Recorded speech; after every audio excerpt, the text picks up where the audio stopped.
What's up everyone, Alex here. You know, a good remaster isn't just an excuse to play an old favorite.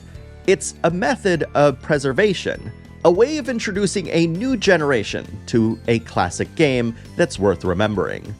This is what was constantly going through my head as I worked my way through Tales of Grace's F Remastered. That this is a beautiful and delightful game that deserves to be made readily available to old and new fans alike. The footage that you'll be seeing throughout this video is from the PC version, and I'd like to thank Bandai Namco for providing me with a game code. It's easy to forget this, but Tales of Grace's F actually played a huge role in the continued Western release of the entire series. The original Tales of Grace's was a Nintendo Wii title that was never released outside of Japan. At this point, fans thought that Namco had all but given up on the West. That is, until Tales of Grace's F was released on the PS3 globally, which kickstarted a Tales of Renaissance that is still going strong to this day. How fitting is it then that after Tales of Arise breathed new life into the series, that we're now getting this incredible remaster of the game that served as the inspiration for its combat? With this in mind, you might be wondering what this remaster has to offer over the PS3 version. First and foremost are plenty of quality of life improvements that smooths over some of the game's rougher edges, such as being able to toggle off encounters, instantly retry battles, skipping cutscenes, objective markers, and access to the grade shop. Let me explain that last one a bit. The grade shop is normally a new game plus feature in the series, allowing you to adjust different values such as XP gain and skill point accumulation. In Tales of Grace's F Remastered, you're presented with the grade shop at the start of every playthrough with tons of points to spend, allowing you to adjust your experience to your liking, making the game easy or as challenging as you'd like. Unlike the original PS3 release, the remaster also offers both the English and Japanese audio, which is perfect for fans who always wanted to hear the original voices or just want to give their new playthrough a different vibe. Finally, the game also comes with all the DLC you initially had to pay for, bundled together at no extra cost.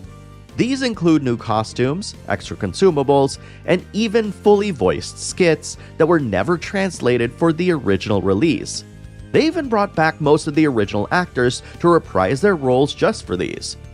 As far as remasters go, Tales of Grace's F Remastered not only improves visual clarity and performance as expected, but includes smart features that accommodates both returning fans that want to replay an old favorite and new fans that might have been put off by some of its outdated aspects.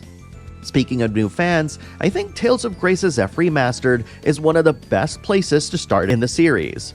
More than just being a great game all on its own, it represents the blueprint that many of the modern Tales of games would use as a foundation to build upon. For example, unlike previous entries that had a fighting game-inspired side-view camera angle for combat, Tales of Grace's F's camera provides a slightly more overhead perspective, which grants a better view of the battlefield.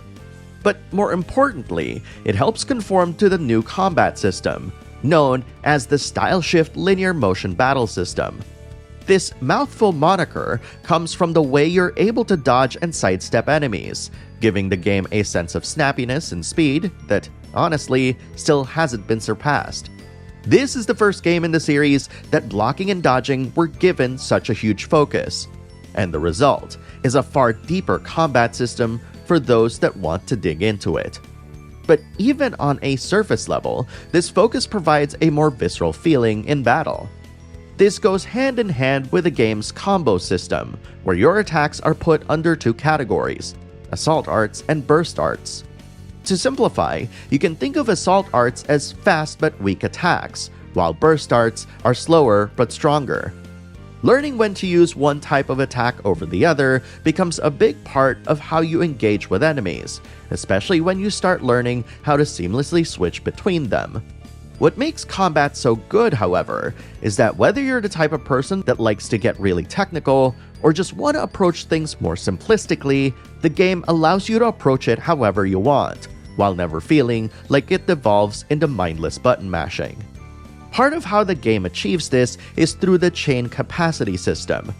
The best comparison I can think of is how stamina management works in the Soul series, although it's thankfully nowhere near as punishing.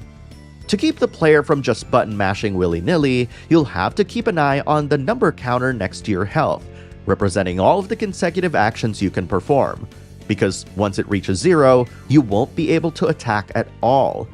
This creates an interesting rhythm in combat, where you always feel like you're taking turns, where you're busting out cool combos, then needing to take a quick break to block and regain stamina.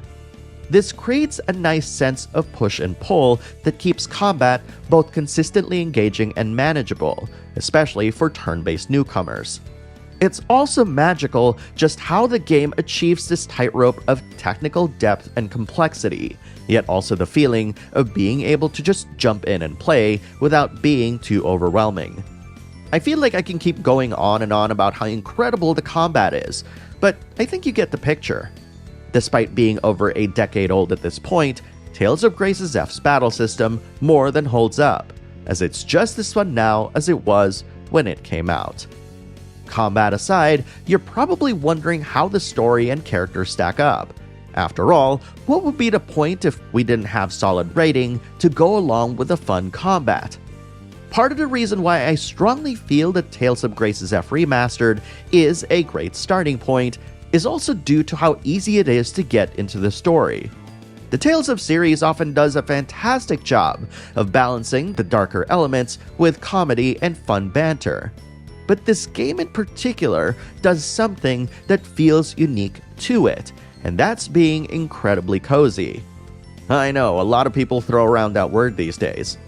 But there's a sense of immediate familiarity that just captures you right as soon as you start the game, thanks to its visuals that have aged gracefully, no pun intended, and a world that you're immediately curious about.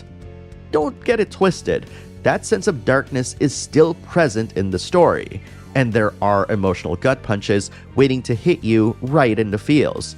But the lighthearted moments are in full force in this game, in a way that creates an atmosphere of warmth and love between the characters that's genuinely hard to come by.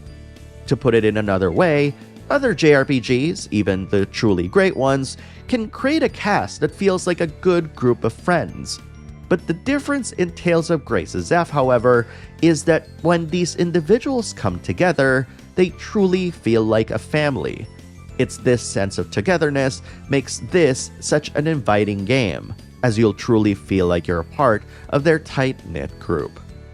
Looking back on the series, Tales of Graces F Remastered truly feels like the bridge between what the series used to be and what it is today, making it the best place to start in more ways than one. And for fans coming back to the game after all this time, you've got a fantastic reunion waiting for you with Asbel and friends.